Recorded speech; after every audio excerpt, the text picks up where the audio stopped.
Bians, buti pinayagan ka nila mama mo. Pinaalam ko ako ni ano ko yan. Ano? Pinaalam ko. Pinalam ka, Neds? Eh, grabe, Kanina po. Pinaalam ko kumano. grabe.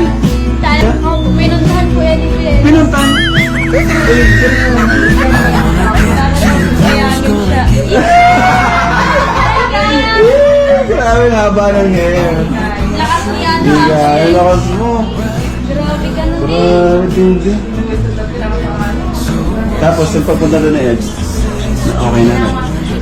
Uy, pinaalam niya lang po. Tapos nagpayag na siya. Pero Pero yung pag-video ko niya si mama niya, hindi na pumapayag si mama niya. Yung ano yung isang araw. Tapos pag paalam ni Kuya Edo, pumayag na. Baka di na iniwala sa'yo. Shout out Kuya David Vlog!